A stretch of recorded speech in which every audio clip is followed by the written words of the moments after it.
Bienvenue en tout cas à toutes et tous pour ce Meetup EdTech Hauts-de-France du 16 décembre 2020, bientôt la fin de l'année, 100% en ligne. Donc voilà, on va passer un temps ensemble jusqu'à à peu près 13h30.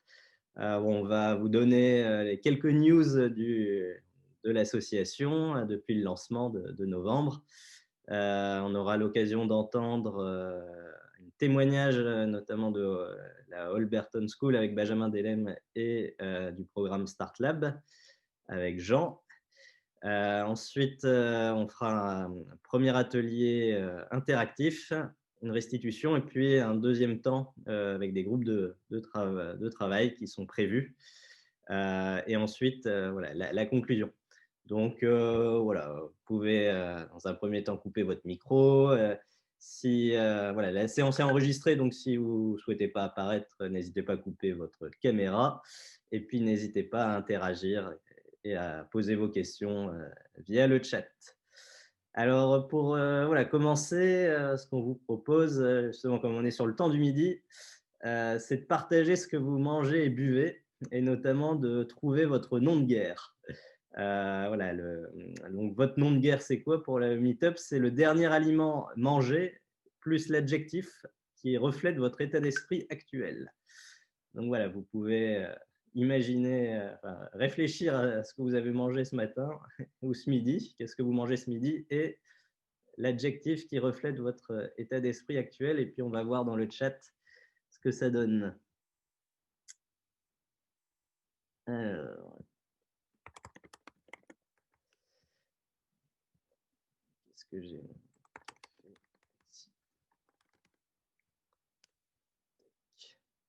Alors moi, par exemple, je suis un café excité. Michael, c'est un Ferrero dynamique.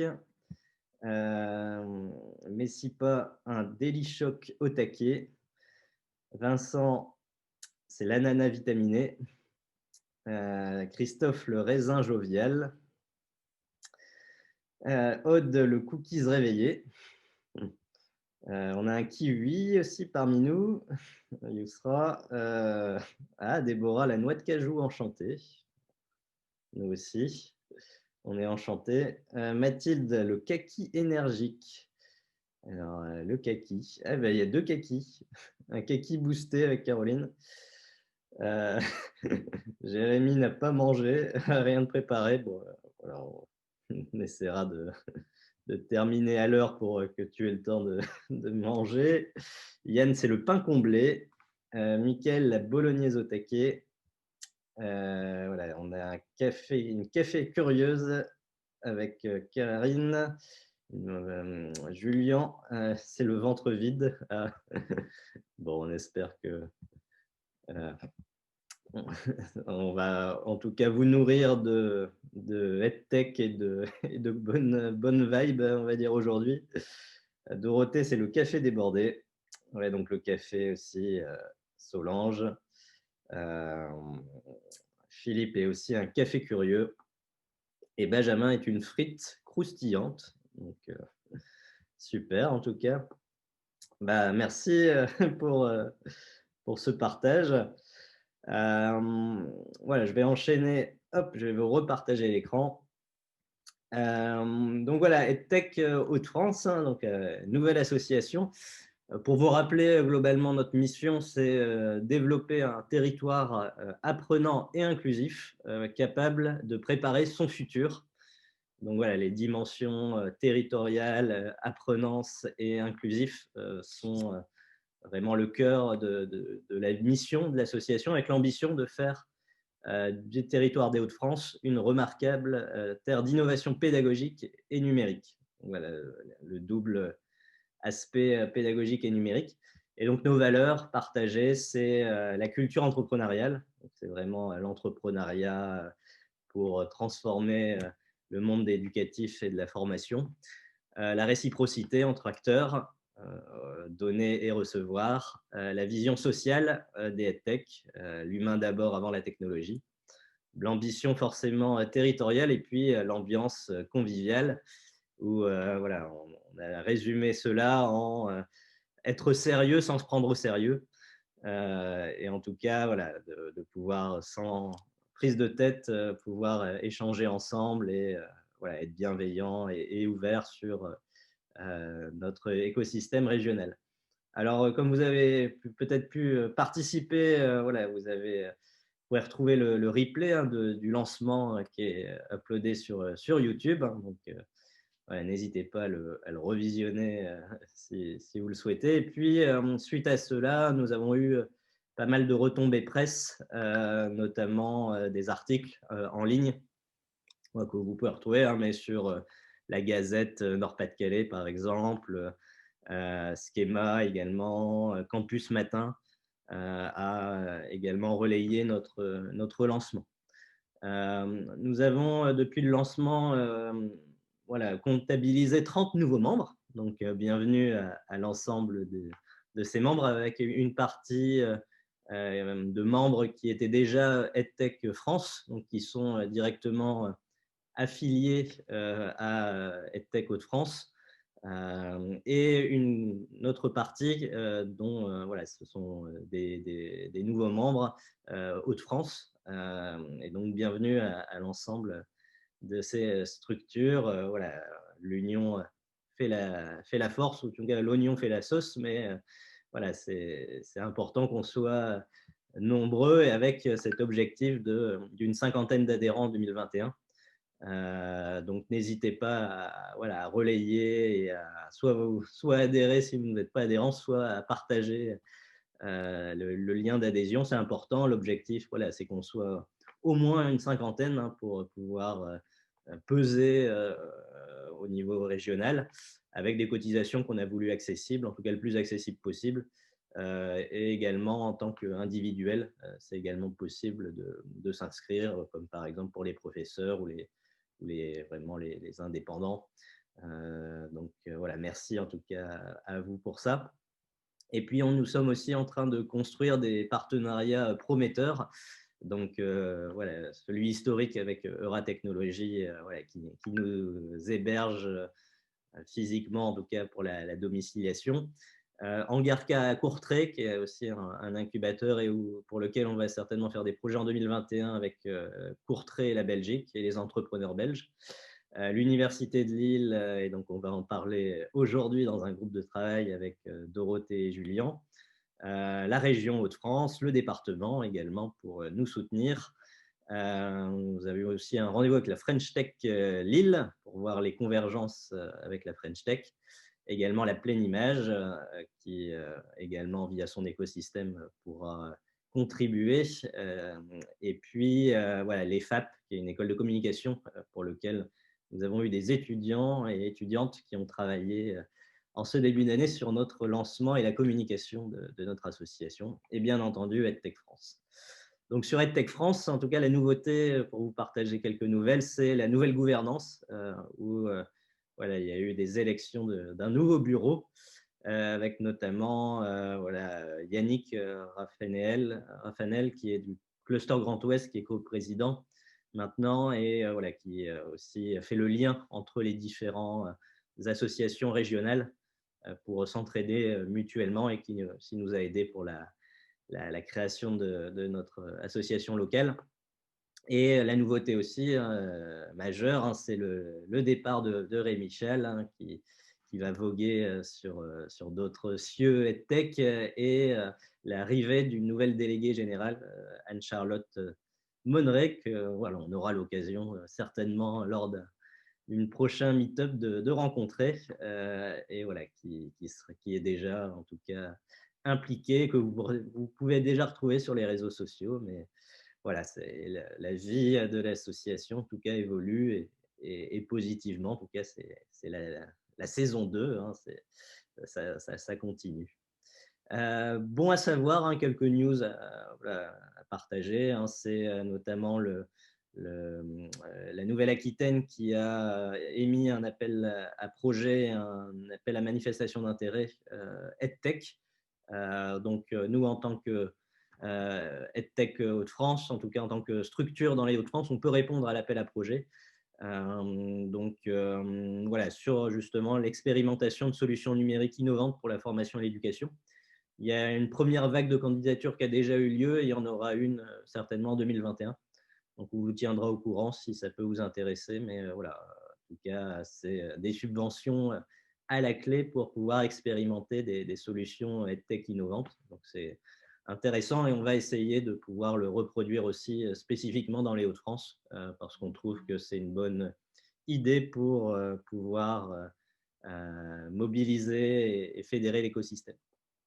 Une autre initiative, c'est Croisons le fer, qui est une initiative voilà, locale en faveur de la jeunesse également et qui répertorie voilà, toutes bonnes pratiques que les structures régionales peuvent mettre en place sur certains territoires pour les dupliquer à l'échelle de la région.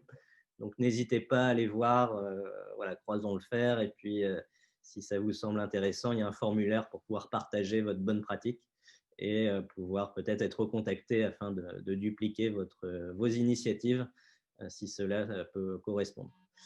Voilà, je vais passer la main à Benjamin. Voilà. Je vais regarder dans le chat s'il n'y a pas de questions particulières. Bienvenue Florence, en tout cas. On te fera le relais, Chris, t'en fais pas, Ouais, s'il y a des questions.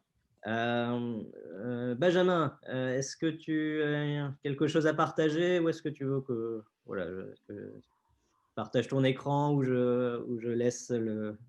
Non, on peut laisser comme ça, où chacun peut aller tout simplement visiter le site Alberton School sur Google, vous le trouverez rapidement. On va le partager dans le chat.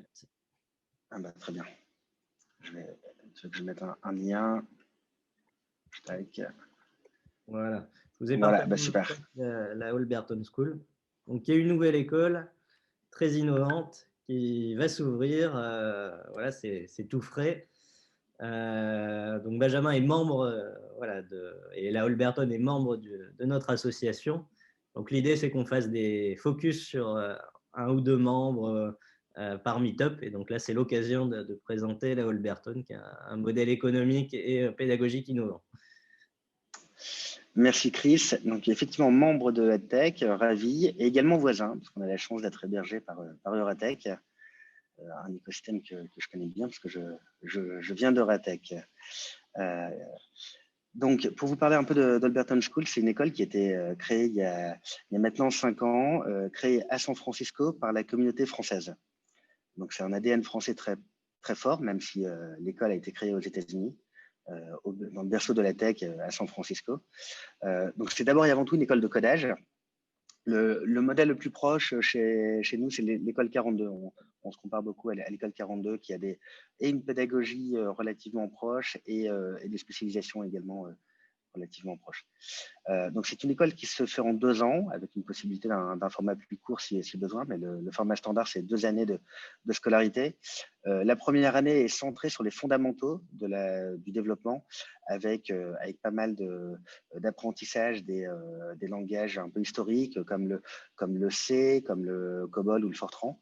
L'idée, c'est que les étudiants puissent apprendre comment fonctionne le codage afin de coder le mieux possible. Ensuite, on va proposer aux étudiants de faire un stage en entreprise qui va durer de 3 à 6 mois. Ce sera un stage rémunéré. Suite à ce stage, les étudiants pourront choisir une spécialisation. Donc, il va avoir la même durée. Donc, ça sera pour la seconde année. Donc, c'est une durée de 9 à 10 mois. Où ils vont pouvoir choisir 4 spécialités. Donc, il y a tout ce qui est réalité augmentée, réalité virtuelle. Il y a tout ce qui est développement web full stack, tout ce qui est machine learning, ce qu'on appelle également intelligence artificielle, et enfin tout ce qui est blockchain, développement bas niveau, etc. Donc voilà les 4 grandes spécialités. Il y a également une possibilité de faire un format plus court en prenant une spécialisation en 3 mois pour compléter la première année qui sera pour tout le monde. Et là, on pourra faire du back-end ou du front-end. Voilà concernant le cursus de manière assez rapide. L'idée, en fait, quand l'école a été créée il y a 5 ans, c'était que les formations qui existaient dans la baie de San Francisco ne correspondaient pas à ce qu'attendaient les entreprises. Les entreprises aujourd'hui attendent des développeurs de haut niveau, donc extrêmement qualifiés, et en même temps des personnes humainement très agiles. Et donc, le constat qui a été fait, c'est que soit les personnes sortaient de grandes écoles d'ingénieurs alors aux États-Unis, il y a Stanford ou Berkeley qui sont les deux grandes universités à côté de San Francisco. Mais en fait, le constat est pareil dans le monde entier et l'île ne fait pas exception. Et donc, l'idée, c'est que les étudiants qui sortent avec un niveau extrêmement élevé, techniquement parlant, n'ont pas forcément appris une grande agilité. Et à l'inverse, il y a énormément de formations courtes qui sont proposées avec une grande agilité. Par contre, le format court empêche d'avoir une spécialisation suffisamment pointue pour répondre aux attentes des entreprises. Donc, c'est vraiment ce positionnement intermédiaire, donc en 2 années complètes de formation, qui fait l'originalité d'Alberton. Après, on bénéficie aussi de la culture américaine et le fait d'être ouvert à tout le monde. C'est-à-dire qu'on a un process d'admission où tout le monde peut candidater. Il suffit juste d'avoir plus de 18 ans et d'être domicilié dans les Hauts-de-France. Mais on n'attend pas de niveau particulier. Il n'y a pas de diplôme attendu. Il y a beaucoup de personnes qui viennent dans un objectif de reconversion professionnelle pour apprendre donc, ces nouveaux métiers. Et également un système financier qui est un peu inédit, où en fait les étudiants ne financeront leur formation qu'à l'accès à l'emploi. Donc là, c'est un dérivé du modèle américain, où aux États-Unis, ça va même plus loin, parce que les étudiants ne remboursent que via un pourcentage de leur salaire. C'est-à-dire que si l'école les a bien formés, ils auront un remboursement qui sera élevé. Si les écoles les a mal formés, ils auront un remboursement qui sera faible. C'est très américain. En France, c'est un peu plus compliqué de mettre ça en place. Par contre, on a réussi avec nos partenaires à trouver un format qui permet néanmoins aux étudiants de ne pas avancer un seul centime tant qu'ils n'ont pas accès à l'emploi. On est néanmoins référencé au Pôle emploi, donc les personnes actuellement qui sont demandeurs d'emploi peuvent solliciter leurs conseillers pour demander une prise en charge par le Pôle emploi. Donc ça, c'est pour la partie financière. C'est également une école, la méthode pédagogique est assez innovante dans le sens où on va utiliser comme beaucoup de bootcamp des méthodes Montessori, où on va former via des groupes projets, via beaucoup de pratiques. On va éviter au maximum la théorie, beaucoup de cas concrets, beaucoup de travail en équipe. Il y a les notions de communauté qui sont très fortes, c'est-à-dire que les étudiants vont travailler d'abord entre eux au sein de la communauté des Hauts-de-France. Et enfin, au niveau de la communauté internationale, c'est-à-dire qu'aujourd'hui, Alberton est présent dans 9 pays. Là, ça va être la première école en France et en Europe, mais l'école est déjà bien présente dans le continent nord-américain, sud-américain et plus récemment en Afrique et au Moyen-Orient. Mais donc, il y a cette notion de communauté qui est très forte et également la proximité que nous avons du monde de l'entreprise. C'est-à-dire qu'aujourd'hui, nos premiers partenaires sont bien le monde de l'entreprise, essentiellement des entreprises de la technologique, mais on est également en discussion avec beaucoup localement de retailers, parce que c'est aussi une force de la région, et forcément des industriels. Et donc, l'idée, c'est que beaucoup d'interactions avec le monde de l'entreprise avec recevoir des mentors et des experts qui vont pouvoir expliquer aux étudiants la vie réelle et en échange bénéficier de cette proximité pour que les étudiants puissent faire leur stage et tant qu'à faire trouver un travail très rapidement, parce qu'aujourd'hui, sur les 14 campus qui existent, déjà dans d'autres pays, 99% des étudiants sont embauchés à la fin de leurs études chez les partenaires de l'école. Donc voilà, en quelques minutes, le descriptif de l'école. Et si vous avez des questions, ne pas hésiter à me les poser maintenant. Et un dernier point, on a choisi d'être hébergé chez Euratechnologies parce que d'abord c'est un univers que je connais bien, mais c'est surtout le cœur de la technologie et de l'innovation au nord de Paris. Et pour nous, c'était indispensable d'être connecté à tout ce monde et de grandes entreprises, parce qu'il y a beaucoup de grandes entreprises, mais surtout des startups et de foisonnement d'idées, d'innovation technologique. Voilà, c'est une petite précision que je souhaitais rajouter. Merci Benjamin. Il y a juste Vincent qui pose dans le chat: quels sont les diplômes délivrés? Alors, c'est un diplôme Alberton qui, pour le moment, n'a pas de reconnaissance parce qu'on est tout neuf. On travaille pour avoir une reconnaissance assez rapidement. Pour le moment, on ne l'a pas. Donc, pour l'instant, c'est juste un diplôme Alberton comme 42 fonctionne de la même façon. La marque Holberton est une marque qui est destinée à être très forte. Elle est très forte partout où les écoles sont ouvertes. Nous, on va ouvrir le 25 janvier prochain. Donc, on espère que cette marque sera très vite reconnue. Elle l'est déjà de la part des entreprises de la tech. Pour vous donner un exemple, alors il n'y en a pas beaucoup, il y en a 2. Toutes les boîtes du Next 40 en région sont déjà partenaires d'Holberton.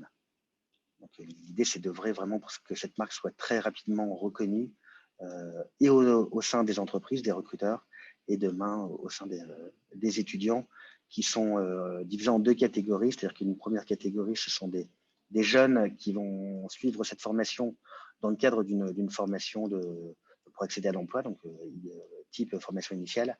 Et le deuxième cas, et là c'est la grande majorité, c'est plutôt de la reconversion professionnelle. Ouais, super. Ce que je vous propose, c'est d'en reparler, parce qu'on va faire des petits groupes avec Benjamin et avec le deuxième projet présenté par Jean Barnezet, qui est le projet Start Lane Éducation et notamment Start Lab. Donc voilà, de même que Benjamin, 5 minutes, Jean, pour introduire et présenter Start Lane. Si tu veux, voilà, je vais mettre le lien dans le chat pour si les personnes veulent aller voir. Et puis, tu peux partager ton écran. Bonjour à tous, vous m'entendez bien? Oui, on t'entend bien. Ok, parfait. Donc, merci Chris. Je trouve qu'en plus, la transition est tout à fait pertinente avec le projet qui vient d'être présenté. Donc, alors c'est Start Lab et Fastlane. Alors, Fastlane Éducation, c'est l'entreprise qui porte le projet, qui est donc adhérente à EdTech.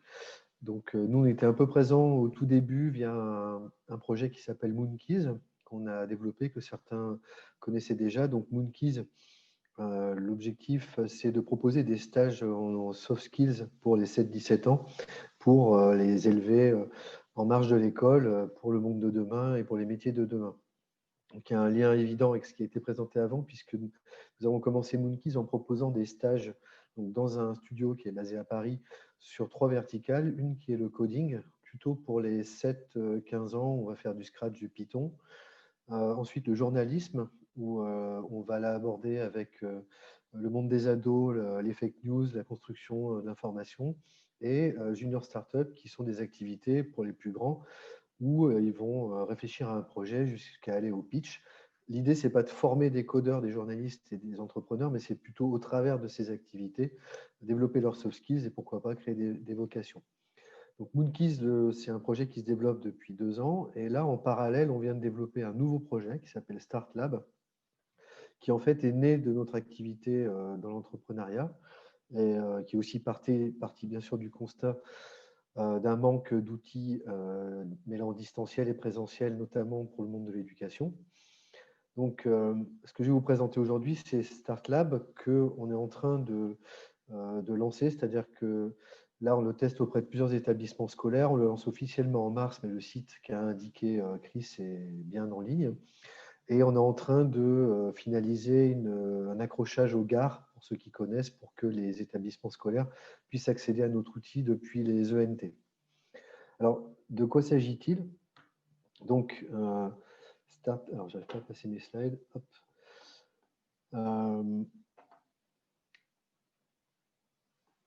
Donc, en fait, Start Lab part du point de départ qui est que, bien sûr, les métiers de demain n'existent pas encore et que beaucoup de métiers vont changer, que beaucoup de jeunes ont besoin de plus d'orientation et qu'il y a beaucoup de décrochage aussi en France et que l'école a besoin plus que jamais d'outils pour accompagner dans des sensibilisations à l'entrepreneuriat. On sait qu'il y a aussi beaucoup d'initiatives qui sont quand même menées déjà, notamment dans la région de France avec le projet ID.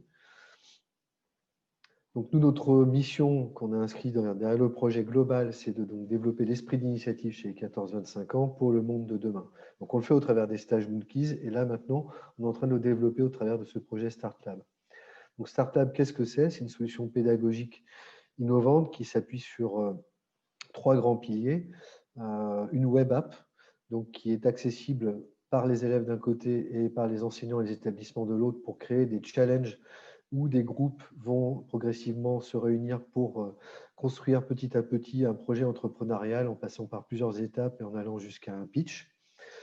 On travaille main dans la main avec Sorbonne Entrepreneur qui nous apporte une coécriture et également un support sur l'autre pilier qui est le e-mentoring. Donc, on propose des échanges à différentes phases du projet aux élèves avec des étudiants de la Sorbonne qui sont dans la master entrepreneur.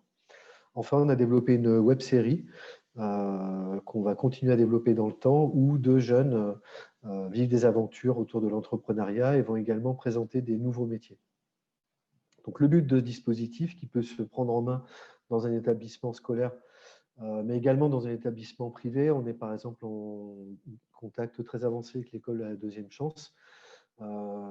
C'est un dispositif qui s'étale entre 3 semaines et 3 mois. Tout dépend de la manière dont l'enseignant veut le prendre en main. On est dans du blended, c'est tout à fait adapté à différents usages. L'idée, c'est qu'ils construisent au travers de ça leurs soft skills, qui travaillent beaucoup en mode projet, qui découvrent des motivations futures, qui comprennent bien le fonctionnement de l'entreprise, qui est quand même aujourd'hui assez flou pour les jeunes, et se sentent impliqués un peu plus pour la suite.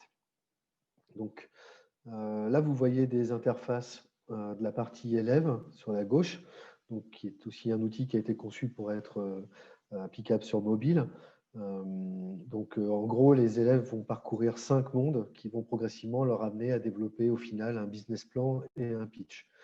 Sur la droite, on voit l'espace établissement qui permet à des enseignants de suivre les évolutions des groupes, d'attribuer des badges. Il y a de la gamification qui a été intégrée au projet, de suivre l'évolution et à terme d'attribuer un certificat aux élèves. Là, je précise un peu plus les 5 mondes qui sont déroulés dans l'expérience. Donc, on a un monde qui va plus permettre de trouver son idée, de former son équipe. À chaque fois, les mondes correspondent aussi à des soft skills et aussi à des ODD. On essaie de beaucoup s'inscrire dans les démarches impact, donc les objectifs développement durable portés par l'ONU. Donc tout ça fait écho à des matières, bien sûr, que ce soit dans les lycées pro, les BTS, donc des matières comme l'économie, comme la physique, par exemple, on peut être amené à prototyper, etc. Donc l'idée aussi, c'est de se rapprocher de ce qu'on appelle le chef-d'œuvre au sein de l'éducation nationale. Bon, là, je vais passer vite, mais on montre aussi qu'on tape dans pas mal de matières et de filières, et on considère que notre outil peut intéresser des enseignants de la 3e jusqu'au post-bac, notamment sur les BTS, les hackathons. Voilà. Aujourd'hui, on travaille étroitement donc, avec l'Académie de Versailles, de Strasbourg, de la Sorbonne, comme on l'a dit. Le projet vient d'être lauréat Réseau Entreprendre. On travaille avec l'école de la deuxième chance. C'est donc moi qui suis basé à Lille et qui suis cofondateur du projet. Je suis actuellement donc en train de me reconnecter avec tout le réseau très actif du tissu régional pour voir dans quelle mesure le projet Start Lab pourrait aussi se développer auprès des écoles et du réseau éducatif dans la région. Voilà. Et on a, je dirais, j'ajouterais pour finir dans les tuyaux, une réflexion sur 2 autres projets liés à Start Lab, plus dans la verticale justement média et dans la verticale écologique. Alors, je ne sais pas si vous avez des questions. Ce que je vous propose, c'est qu'on va passer en grand groupe. Alors, il y a peut-être une question là de Florence. Comment les élèves peuvent saisir cette opportunité? Ce projet est-il utilisé dans le cadre des stages de 3e et du brevet des collèges? À quel niveau s'en sont saisis les établissements? Ok. Alors, sur les stages de 3e, justement, on est en train de rencontrer l'ONICEP pour voir dans quelle mesure ça pourrait être intégré au stage et proposé pour les stages. Le brevet, on n'a pas apporté cette réflexion. Et à quel niveau s'en sont saisis les établissements? Je ne comprends pas forcément dans quel sens est posée la question. C'est le niveau scolaire ou le niveau hiérarchique? Ouais, je pense peut-être. Au niveau en tout cas, ça s'adresse aux chefs d'établissement et les responsables d'affectation au sein des établissements qui vont ensuite attribuer des droits aux enseignants pour qu'ils puissent utiliser l'outil. Donc après, les enseignants peuvent aussi signer leur intérêt auprès des établissements. Et quand c'est des structures privées, bon là, c'est un petit peu différent. Voilà. Les élèves, quant à eux, peuvent être éventuellement prescripteurs, mais ça va quand même surtout venir des enseignants et des chefs d'établissement. Ok. Non, bah, super, merci hein. En tout cas, Jean. En fait, ce qu'on va vous proposer là, c'est on va vous répartir en deux groupes. J'ai pas, voilà, j'ai oublié, mais c'est vrai on s'est pas présenté avec l'équipe, donc c'est l'occasion de le faire. Donc, dans l'équipe, vous avez qui organise ce meet-up et dans le bureau, vous avez Aude qui est là. Vous avez Sophie, Cécilia également, qui est notre maîtresse du temps aujourd'hui et qui va vous répartir dans les sous-groupes. Voilà, Sophie, Benjamin également a participé à cette organisation. Voilà, Déborah également, voilà, qui permet d'être sur Zoom aujourd'hui avec le soutien de Schema. Voilà, je pense que j'ai oublié personne. Je vais vous repartager juste rapidement mon écran, comme ça, hop, vous aurez. Voilà, ce qu'on va expérimenter, il y a Guilain également, qui est membre du bureau, qui nous a fait un Jamboard, qui est un outil collaboratif et qui va nous permettre voilà, de travailler, de faire ce premier atelier sur les deux projets qui ont été présentés. Donc Start Lab et la Holberton School, avec deux questions qui vont être posées. En tout cas, sur Start Lab, cet enjeu de la prospection commerciale et pour la Holberton, sur justement comment on cible ces futurs apprenants. Donc, ce qu'on voilà, vous propose de faire, c'est je vais vous mettre le lien et vous retrouverez le lien Jamboard sur le chat. Cécilia va effectuer les deux sous-groupes. Donc, un groupe travaillera sur la Holberton, un autre groupe travaillera sur Start Lab. Ça dure 15 minutes. Hein. Le but, c'est que ça soit rapide et vous verrez sur Jamboard, vous pourrez directement ajouter des penses-bêtes ou ajouter du texte sur un tableau blanc de façon collaborative. Les deux premiers tableaux sont sur la Holberton, les deux derniers sont sur Start Lab. Et si vous souhaitez changer de groupe, et ben vous nous dites, vous m'écrivez dans le chat, il suffira juste de revenir dans la salle principale et on vous réaffectera à la seconde salle. Alors, je propose encore plus simple, Chris. Si vous voulez changer de groupe, juste quitter la salle dans laquelle vous êtes affecté, revenez en plénière et nous, on vous basculera sur l'autre groupe. Tout a été automatisé, donc lorsque je vais ouvrir les salles, vous allez avoir 15 minutes d'échange. Automatiquement, 1 minute avant, vous avez un petit compte à rebours. Ça met un petit peu de stress pour la créativité, c'est pas mal. Et automatiquement, vous reviendrez ici en plénière pour qu'on se retrouve tous ensemble.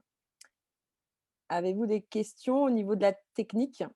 Bon, de toute façon, on va. C'est bon? On va lancer. Allez, je lance les groupes. Bons échanges à tous.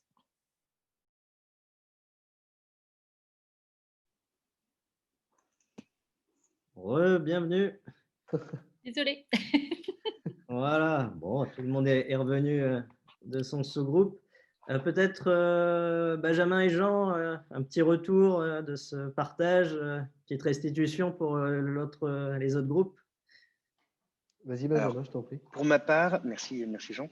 Pour ma part, très intéressant parce que ça, alors, quelques nouvelles idées, ça conforte aussi des idées que nous avions déjà commencé à mettre en place. Donc c'est toujours intéressant d'avoir confirmation des idées que nous avons. Je pense que ça mériterait peut-être un temps un peu plus long parce que le sujet était quand même assez complexe et assez vaste. Mais ravi en tout cas, personnellement ça m'était utile. Donc canon. Super, merci. Et toi Jean? Écoute, moi c'était utile, mais c'était un peu rapide. Ouais. Finalement, on a eu, je pense, à peine 3 ou 4 minutes. Donc, donc on était en train de rentrer dans le sujet. En tout cas, non, ça m'a apporté notamment des idées intéressantes par rapport aux universités.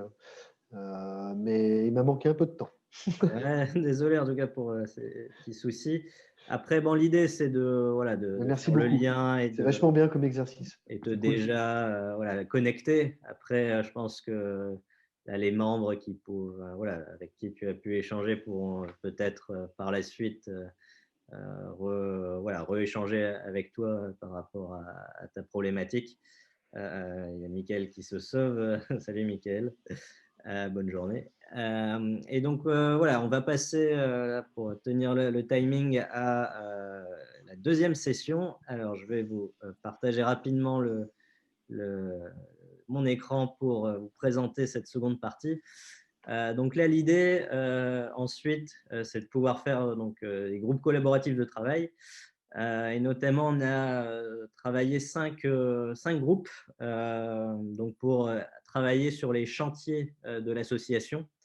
Donc, il y aura un premier groupe avec Dorothée et Julien sur la partie formation et recherche, donc le lien avec l'Université de Lille, un projet de création de DU EdTech pour les Hauts-de-France, la participation à un DU apprendre par le jeu et tout ce qui est lié à la valorisation de la recherche et donc les ponts avec l'université et nos membres et l'association. Donc il y aura Dorothée et Julien dans une salle. Un deuxième aspect avec Benjamin et Aude sur la partie communauté locale et notamment comment on va constituer notre annuaire et notre catalogue d'expertise régionale, donc sur cet enjeu-là. Un troisième chantier sur la communication, ce sera notamment avec Olivier, puis certainement moi, parce que Olivier est en cours de route, il va nous rejoindre, mais sur comment on communique sur notre association et quels sont nos moyens. Quatrième groupe, achat public et appel d'offres avec Sophie, dont l'enjeu est justement de pouvoir en tout cas trouver des solutions pour que les institutions puissent faire des appels d'offres à notre écosystème et quels sont déjà les appels d'offres existants, en tout cas pour lesquels on pourrait répondre dans les différents champs de la high-tech, donc éducation et la formation professionnelle. Et puis la cinquième groupe avec Christophe et Déborah sur la veille partagée, donc quels sont les outils de veille qu'on pourrait mettre en place, quels sont les contenus de veille qui pourraient vous intéresser, quelles sont les informations qui seraient pertinentes pour vous à partager à l'échelle de l'association. Donc voilà, 5 groupes. Cécilia est en train de créer les différentes salles. Ce qu'on vous propose là pour cette fois-ci, c'est que vous puissiez directement rejoindre les salles manuellement. Donc, il suffit de cliquer sur diviser en groupes et ensuite choisir la salle en cliquant sur le chiffre du nombre de participants au niveau de la salle et donc faire rejoindre. Il y a un bouton rejoindre qui apparaît. Et sinon, de la même façon, vous pouvez rester en salle principale et on pourra vous affecter manuellement par nos bons soins si ça ne marche pas ou si c'est trop compliqué. C'est combien de temps, Chris? Alors, combien de temps? On va se dire 20 minutes. Je pense que c'est une bonne durée pour avoir le temps d'avoir 10 minutes de restitution et de conclusion avant de se quitter à 13h30. Voilà. Super. Je vous lance, donc je lance les groupes et donc à vous de rejoindre le groupe qui vous intéresse le plus. À tout à l'heure, bons échanges. Merci.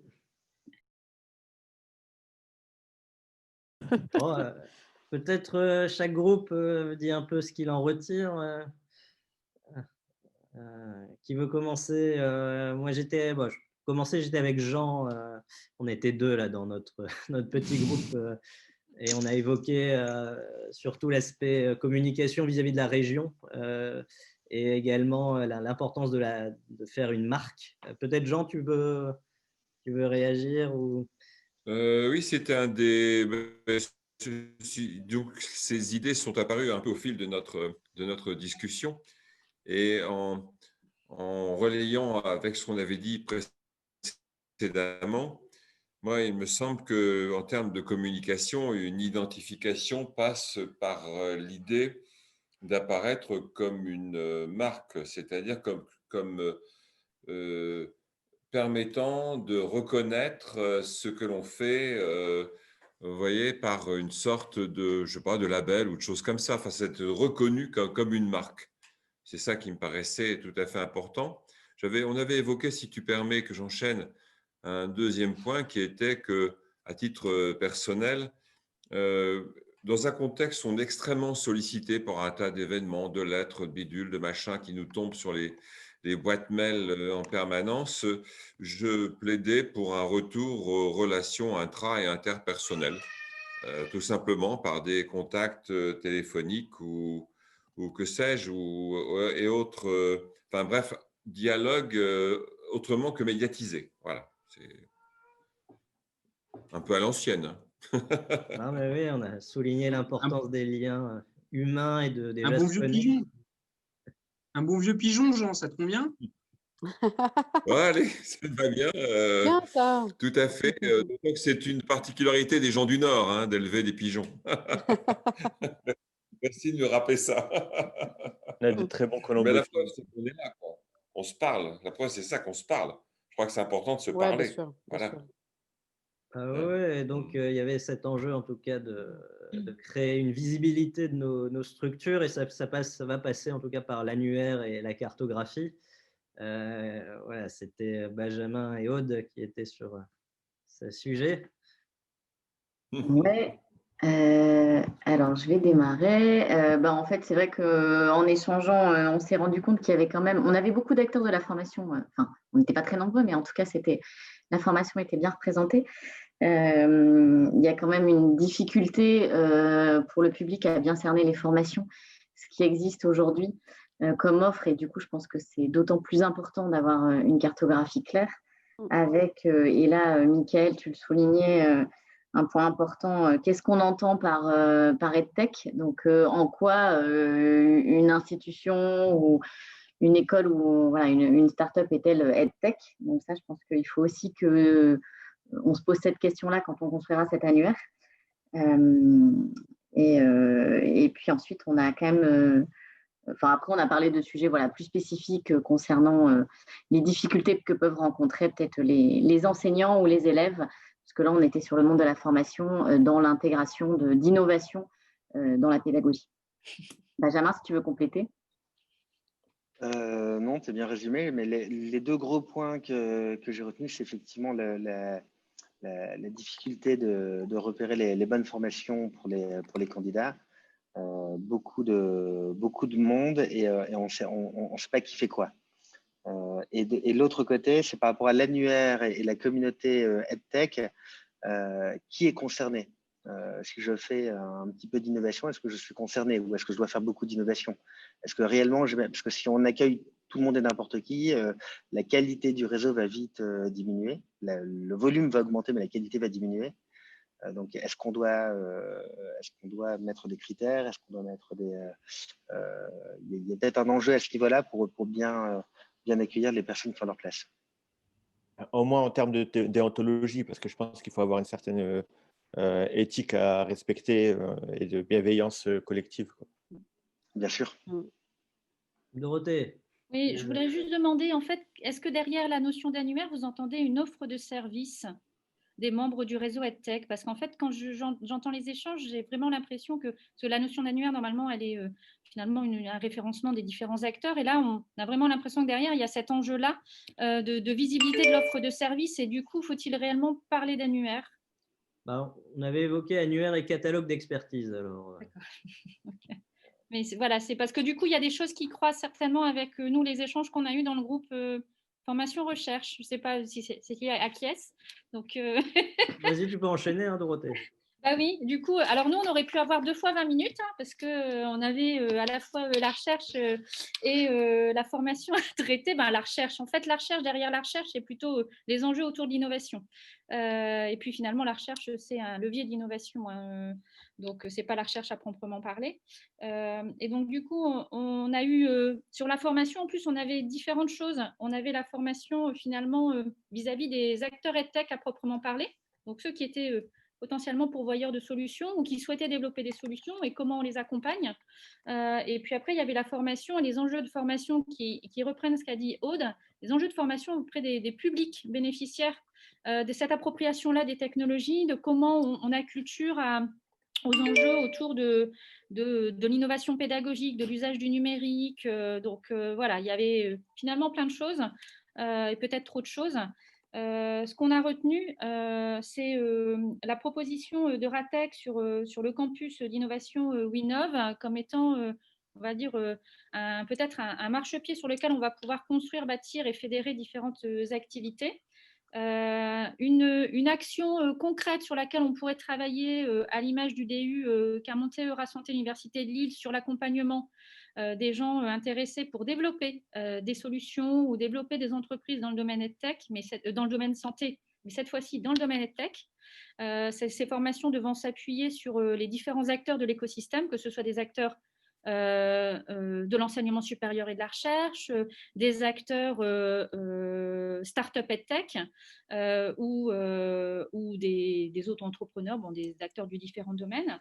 Et puis l'autre enjeu, c'est sur les questions d'innovation, c'est de voir comment on peut peut-être accompagner ou créer des espèces de groupes projets innovants avec des startups et accompagner ces startups pour soit les mesures d'impact ou les développements de l'innovation, pour aussi mesurer finalement si les usages sont là, si on peut les développer.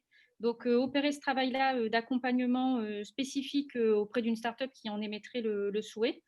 Et derrière tout ça, il y a eu la question de comment on fait des choses pour que les gens se rencontrent, se connaissent mieux, s'apprivoisent, pour qu'ensuite il n'y ait pas cette peur ou ces stéréotypes qui soient véhiculés de c'est une start-up, je suis enseignant, j'y vais pas. Voilà, c'est comment on arrive à créer du lien entre les différents acteurs. Je vais laisser du coup les autres participants du groupe si jamais j'ai oublié des choses. Je vois qu'il y a plein de choses dans le chat et j'avais vu Julien s'est un petit peu lâché. Non, je t'ai fait un résumé, mais comme c'est enregistré, comme ça on a une trace, on a un verbatim. Oui. Voilà, donc tu as très bien résumé tout ce qu'on s'est dit me concernant. N'hésitez pas, on était plusieurs effectivement, je rejoins Cécilia, on a mis un certain temps pour essayer d'identifier ce que les uns et les autres ont souhaité apporter ou qui on était. Et, bon, on a mis 10 minutes en fait. Non, super en tout cas. Il nous manquera la dimension recherche à approfondir, mais ce sera pour la prochaine fois. Ouais, voilà, il faut en garder pour la suite. Hein, de toute façon. En tout cas, n'hésitez pas à nous communiquer vos notes si vous avez fait une prise de notes pour pouvoir capitaliser dessus. Quel autre groupe nous avions donc Christophe et Déborah, vous étiez avec... C'était avec Caroline, donc nous n'étions pas un groupe. Donc là, sur l'idée, c'était de se dire que la première étape par rapport à la veille, donc on était sur cette thématique-là, chacun faisant un peu sa veille de son côté, voir si au niveau de EdTech Hauts-de-France, on pouvait essayer de faire un produit. Voilà, donc la première idée était de se dire, lancer un questionnaire. Donc, on s'est engagé là, à essayer de faire quelque chose en janvier pour pouvoir envoyer un questionnaire sur les besoins en fait qu'aurait la communauté ou pas. Donc, voir un peu s'il y a un intérêt autour de ça. Je ne sais pas après si Christophe et Caroline voulaient ajouter des choses. Non, tu as bien résumé. Non, au moins, c'est concret. Un questionnaire envoyé en janvier. Faudra voilà, quand même. Voilà, on Oui, s'engage à quelque chose. Non, Déborah a bien, bonjour à tout le monde. Déborah a bien développé ce qu'on s'est dit, on va se faire un petit travail tous les trois et on essaiera de le synthétiser ensuite et de le faire partager à la communauté. Super. Et le dernier groupe, c'était avec Sophie. Donc, on a en effet bien échangé sur l'idée de trouver qu'est-ce que c'était ces appels d'offres et ces achats, et donc avec cette idée donc, de trouver comment on pourrait faciliter la mise en relation entre les offreurs de solutions, les utilisateurs et les financeurs, avec ou pas un événement ciblé. voilà, on a travaillé sur le document qu'on avait préparé, et on l'a un petit peu complété. Je pense qu'il va falloir aller plus loin. En tout cas, on est tous d'accord pour dire qu'il va falloir bien communiquer pour pouvoir inviter un maximum de personnes, notamment les acheteurs à venir. Je pense que les startups et les entreprises, c'est pas trop compliqué de les faire venir, mais c'est vraiment les acheteurs, ceux qui ont ce pouvoir, en tout cas, de décision pour pouvoir acheter des solutions qu'il va falloir motiver à venir. Donc, il va falloir prévoir l'événement, je pense, bien avant pour qu'ils se mobilisent et qu'ils répondent présents. Et communiquer justement avec les chefs d'établissement, les convier, pourquoi pas des enseignants ambassadeurs, voilà. Aussi associer forcément la DAN qui doit être présente sur ce type d'événement, le rectorat, la région, les départements, les communautés de communes, etc. Enfin, tous ceux qui peuvent être acheteurs, même s'ils ne sont pas tous utilisateurs en direct. Mais aussi, justement, pourquoi pas faire des événements avec un espace de démo où on va pouvoir présenter. Mais bon, il y a encore beaucoup de choses à dire et beaucoup de choses à faire. Je pense qu'il est nécessaire, en tout cas dans mon groupe, je pense qu'il y en a qui sont OK pour travailler sur ce sujet ensemble et qu'on puisse proposer quelque chose rapidement et peut-être de définir une date pour que ça puisse s'organiser. Je pense que le format présentiel et distanciel va être à maintenir, mais qu'on ne va pas pouvoir se contenter que d'un format présentiel et qu'il faudra de toute façon prévoir que l'événement puisse se tenir à distance au cas où, puisque le contexte sanitaire va nous obliger, je pense, à ça. Et va peut-être permettre justement de rayonner sur l'ensemble de la région sans obliger des startups peut-être à faire le déplacement. Si ça se passe à Lille, par exemple, les startups d'Amiens, ils n'ont peut-être pas les moyens toujours de venir à Lille, etc.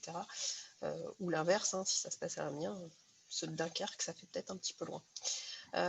Voilà, et tout est sur le document en tout cas. Je ne sais pas si mon groupe, il y a d'autres personnes qui ont des choses à rajouter.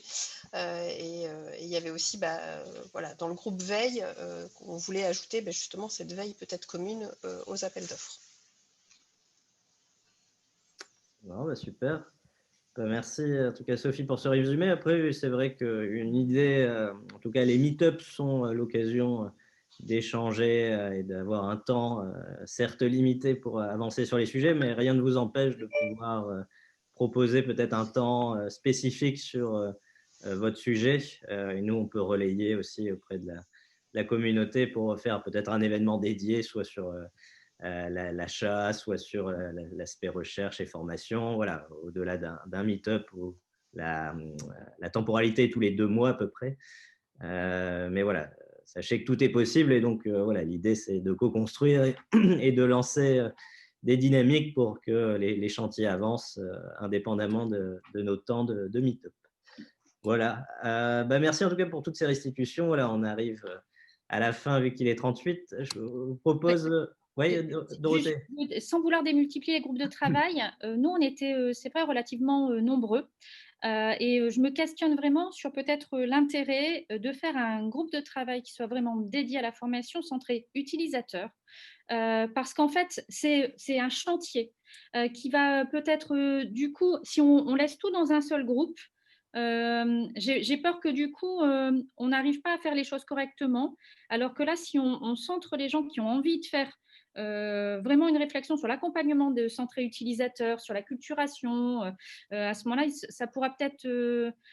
et séparer le volet innovation, accompagnement des porteurs de projets, développement de l'innovation. Voilà, je ne voudrais pas démultiplier les GT, mais je me questionne quand même parce que, tu vois, en 20 minutes, on n'a pas pu tout traiter. Du coup, on aura peut-être le sentiment que certains vont être frustrés de ne pas pouvoir avancer et on avancera différemment si on scinde ces 2 enjeux-là. Donc, c'est juste, n'hésitez pas à aller dans ce sens-là ou pas, mais je pense que ce serait peut-être utile. Ouais, non, après, je pense que… je pense que c'est une bonne proposition. Oui, c'est intéressant. Voilà. La façon de procéder, les acteurs seront différents. Et il y a un enjeu fort. Et il y a plein de choses à faire là-dessus. Et dommage que Anne soit partie, mais je pense que du coup, voilà, il y a certainement des choses à faire là-dessus. Et dedans, on pourra peut-être avoir un soutien du département, tu le sais très bien, Chris, là-dessus, puisque le département est très sensible à ça, aux usages, et à la formation, et à l'appropriation, et au lien avec le tissu start-up innovant. Question technique toute simple. Comment on fait pour récupérer les coordonnées des différentes personnes dans les groupes de travail pour pouvoir continuer les échanges éventuellement? D'où l'annuaire. Slack. Sur Oui, Slack. sur le Slack. Oui, alors oui, c'est vrai qu'on a l'outil Slack EdTech Hauts-de-France, donc c'est vrai que ça pourrait être peut-être l'occasion de créer une chaîne dédiée et que nous, dans le replay, on communique sur cette chaîne pour ceux qui souhaitent rejoindre ce groupe de discussion.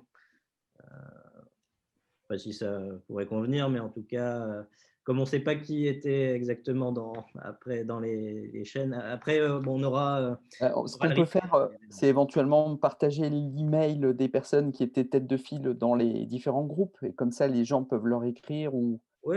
Alors moi déjà, je peux faire une capture d'écran des différents groupes pour avoir les noms et les prénoms de chaque groupe. Super.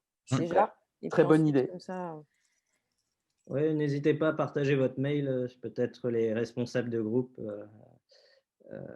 dans le chat, comme ça vous pourrez garder le contact. Ce qu'on vous propose maintenant pour clôturer, c'est le selfie time de Cécilia. C'est de pouvoir faire une petite photo de fin si vous souhaitez ouvrir votre caméra. Et puis voilà, comme ça on aura… Chris, est-ce qu'une date est déjà fixée pour la prochaine rencontre? Alors je vais vous le dire après. D'abord le selfie time. Attendez, je vous lance pour pas oublier, je vous lance juste les groupes. Je vous lance. Alors après, voilà, vous pouvez prendre la posture que vous souhaitez. Après 1h30 de… Voilà, Cécile a partagé les photos. Et voilà, c'est bon. Voilà, il y a tous les groupes là dans les 3 captures d'écran. Ça marche. Merci beaucoup, c'est super. Alors, je vous demande votre plus beau sourire. Voilà. Naturel. Naturel, évidemment. Allez, 1, 2, 3. Et 3. Bon, une dernière un peu plus faux-folle, parce que sinon, c'est pas drôle. Oh mince. Bah ouais, non, mais là, vous étiez un peu trop sérieux. Vous êtes souriant, mais un petit peu sérieux quand même. Allez, on la refait. Regarde, avec le masque. Bah oui, c'est vrai, c'est avoir un souvenir de la période. Voilà. Allez, 1, 2, 3. Et voilà, je vous les mets tout de suite aussi dans le chat, comme ça, vous les avez tout de suite. Parfait. Hop. Et je vais vous partager mon écran pour terminer avec hop, la fin. Tac. Merci en tout cas Cécilia pour ce selfie qui continue la série des précédents selfie time. Ouais. Prochaine fois en vrai. Il manque la bière. Oh non, je me disais aussi, c'était étonnant que Cécilia l'ait pas dit. Ben non, c'est même pas toi qui l'as dit. Et t'as vu, je fais des efforts. Ou autre chose pour ceux qui n'aiment pas la bière. Oui, oui. Bref, un truc convivial à boire, quoi. Voilà. C'est ça.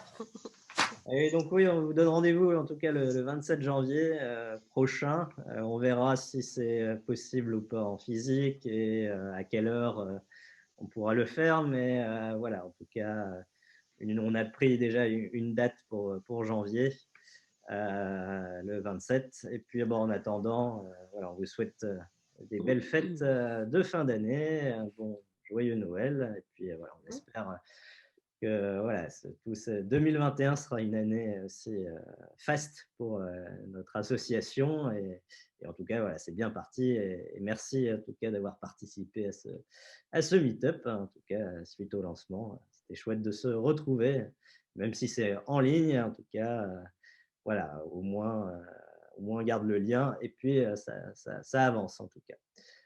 Je vous enverrai la présentation, donc vous aurez aussi le lien vers le Slack. Et puis, vous pouvez aussi me contacter. On a une adresse mail edtech, contact@edtech-hdf.fr si vous souhaitez nous contacter. Merci. Merci beaucoup. Bonne fête. Merci. Bonne fête. Merci. Bonne fête à tous. Au revoir. Au revoir.